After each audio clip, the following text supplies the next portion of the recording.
The outbreak of the Barra War or the Anglo-Gambian War. The outbreak is caused as a result of the activities of these two drunken men who live in Esau and come to a canteen in Fort Blen. So when they came in this canteen, they asked the canteen men to serve them drink or alcohol. So when the canteen man refused to Barra War of 1831 to 1832, this war was sometimes referred to as the Anglo-Gambian War because it marked the first confrontations between the British and the people of Barra in the North Bank and the people of Barra in 1831 to 1832. So the Barra War was closely associated with the founding of Banjul in 1816, when Batos was founded by a British captain called Sir Alexander Grant. Then the British, they left James Island in order to settle in Banjul because they want to totally suppress the transatlantic slave trade. And in suppressing the transatlantic slave trade, they need a well-strategically location that will enable them to monitor the movement of the ship across the Atlantic oceans. So that's why Batos was founded in 1816. When Batos was founded, still now we have some European powers who were coming in the Gambia and capturing people as slaves. The British, they were in need to totally suppress the transatlantic slave trade. In 1823, they signed an agreement between the then King of Barra called Brunei Sonko. And this agreement, Brunei Sonko gave some part of Barra called Ceded Mile to the British. So in 1827, the British established a fort in Barra in order to monitor the activities of slave trade and slave dealing. So the Barra War came into existence as a result of the founding of Banjul in 1826. There are many contributing factors that leads to the Barra War of 1831. One of the causes of the Barra War was the founding or the building of Fort Blen in 1827. When Fort Blen was built in 1827, the British, they decided to bring in their big guns known as cannons and place it inside the fort. So the people of Barra were frightened, which as a result, they decided to wage war against the British. The British also, they refused to pay royalty to the King of Barra due to the stones that they mined in Dog Island. When Batos was founded in 1816, Captain Sir Alexander Grant went to Freetown and brought in some soldiers as well as some masons to come and construct Banjul. So in Banjul, the British were applying to Barra in order to quarry stone or to mine stone. So they signed an agreement that they are going to pay royalty to the King of Barra due to the stones that they quarried. So the people or the British, they now refuse to pay royalty to the King of Barra. So with Brunei Sonko and his people, they decided to wage war against the British. 3. The British refused to pay tax to the King of Barra. In 1826, when the Brunei Sonko and the British signed an agreement that any ship that plies through the region is going to pay 20 pounds. So at the initial stage, they were paying 20 pounds in full. But they decided to reduce the amounts from 20 pounds to 5 pounds, which angered Brunei Sonko and his people. They decided to wage war against the British, which is also another contributing factor that leads to the Barra War of 1831 to 1832. 3. The British also decided to seize the mouth of the river, which prevent other European tribes to come in the Gambia in order to trade with the people. So it is also another contributing factors that angered the people. They decided to wage war against the British. And 3. The people of Barra also hated the ways and manners in which the British also manipulated their kings. Because the British in 1823, they forced Brunei Sonko to sign a treaty that gave some part of Barra called Ceded Mile to the British in order for them to establish their fort. So they hated the ways and manners in which the British manipulated their kings by forcing him to sign a treaty in 1823. 5. The movement of the British from James Island to Banjul also reduced the income of the people of Barra, who act as intermediaries between the British and the people of Barra. Because the British, when they came, they settled in James Island. And during their stay in James Island, they were trading with the people of Albreda. So the people of Barra, or the people in North Bank region, they act as intermediaries between these British merchants as well as the people of Barra. So when the British now moved to James Island, so it reduced the income of those people that they were generating as intermediaries, which also a contributing factor that leads to the Barra War of 1831 to 1832. Outbreak of the Barra War or the Anglo-Gambian War. The outbreak is caused following the shootings at the canteens at Fort Blen. A report was made to the commanding officer at the fort. In response, he ordered the firing of the alarm gun at the fort. When the British authorities in Banjul heard the alarms and the incidents of the previous night, they departed a group of 30 soldiers to Esau at once. On arrival, they demanded the culprits to give themselves up. However, the Nyominkas had laid a plan for them.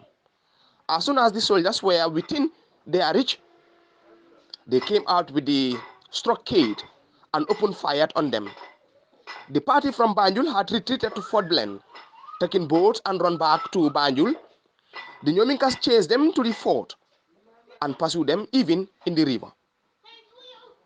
After they had arrived in Banjul, they still feared that the Nyominkas will attack them there. They also feared that the people of Serekunda will also join the Nyominkas to fight them. The British authorities in Banjul therefore appealed to the military assistance from the counterparts in Sierra Leone and French colonies in Goret.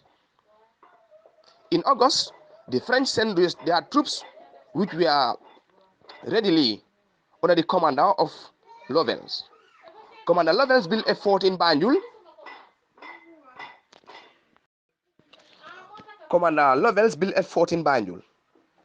The remains of the fort could still be found behind the state house. He attempted to subdue the Barra. He attempted to subdue the people of Barra. Unfortunately, these troops, with the British troops here, were unable to defeat the Nyominkas. The failure of the Anglo-French effort to defeat the Nyominkas prompted the British authority to seek more military assistance.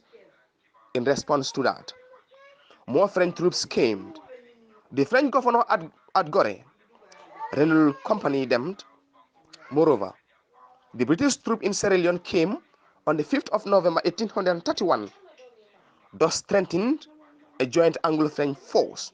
With the warship bombarded Barra and Esau, the Nyominkas fought hard to resist the attack. But the heavy bombard of the invaders wore out their resistance. They were further weakened by the arrivals of the more reinforcement from Sierra Leone. Ultimately, Brungai Sonko and his people gave up. On the 5th of January 1832, they signed a peace treaty with the British at Jufri. One of the terms of the treaty was Brungai Sonko agreed to give Britain the ceded Mile, which was now annexed to the treaty, ended the war. So this is the outbreak of the Anglo-Nyomi War of 1831 to 1832. One of the reasons for the founding of Fort Glen was to totally stop or suppress the Atlantic slave trade. Because Fort Glen is strategically located, and in the fort you can be able to see the movement of the ship across the oceans. So that's why the British, they realized that this place is well strategically located. They can easily able to seize any ship that is carrying slave. So they decided to establish this fort in 1827. But prior to its establishment, they forced Brunei Sonko in 1823 to sign an agreement that will give ceded Mile to the British in order for them to establish the Fort Glen here. So inside the fort, there are four strategical locations where they will place their cannons, and this is one of the cannons that was used by the British in order to monitor the activity that is happening in the entire region of Barra. So this cannon was used by the British. They will put their cannon ball here in order so that at least they can fire out their guns. So it was used by the British also to suppress the Atlantic oceans, especially at the night time. They will station their soldiers here to monitor the activities that is happening around the surrounding place or the building meant for the meetings.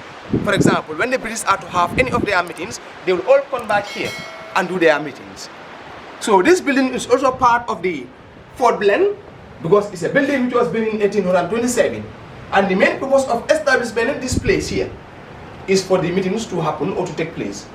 For example, when there is a burning issue that they need to discuss urgently, they will come back here and discuss about a particular meeting. And it was built by the use of limestones. So it stayed here for decades of years. And I believe it will continue to survive because it is a very strong building. So as you can see, it is still very important.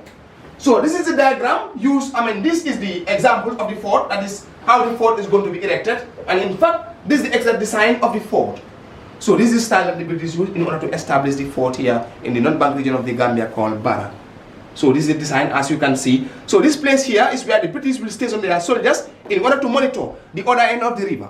So equally also in my far right also too is a place used by the British soldiers to encamp themselves, for example, to monitor the movement of the ship in the oceans. So here too, this one, it is facing directly to the other end of James Island. Because the British now, they believe in the four corners of this wall. They will be able to see the movement of the ship across the Atlantic Ocean. So this one too is facing directly to the Barra. Because, for example, it is very important for also them to have cannon in this end, so that at least when the people of Barra are to attack them, then they can easily protect themselves. So this is the style or the model of the fort used by the British to establish the fort in the North Bank region of the Gambia called Barra. So this is the design that they used and established the fort in 1827. So this was the assembling ground when the British also decided to parade or to call their soldiers to combat their soldiers all together. This is the ground that they do use as an assembly ground. For example, when there's an important Gambian matter to be disposed, then they will call the meetings, for example, assembly. So the British will come here and combat. So one of their superiors will discourse or will advise them or will give them some certain amount of wisdom. So this is what they have for. Now it's a very big environment, as you can see. So this was what they discourse or to parade themselves whenever there is something very important to discuss. Now proceeding to this room, and this place here is called the prisons, and this prison is supposedly meant to put in the culprits or the people who commit crimes around the Barra and the neighboring villages are those and are captured and kept in this place. So it is called the prison used by the British in order to punish the people who commit crime in those times. So here you can see this is the prison. So sometimes it's used to very hot, especially when the climate condition is not favorable. So it's called the prisons. And it was also part of the building in Portland, which was established by the British in 1827. The place is very small in size and perhaps very hot because we have only little or very small ventilations, and perhaps there's a likelihood that many people will not survive here.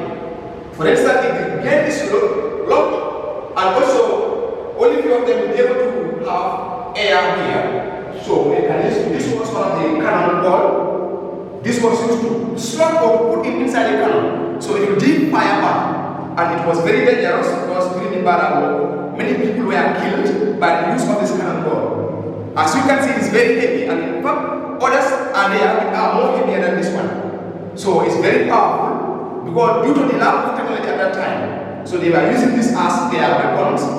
So to suppress the people, especially the people of the North region of the Barra at that time. So it's called the cannon ball.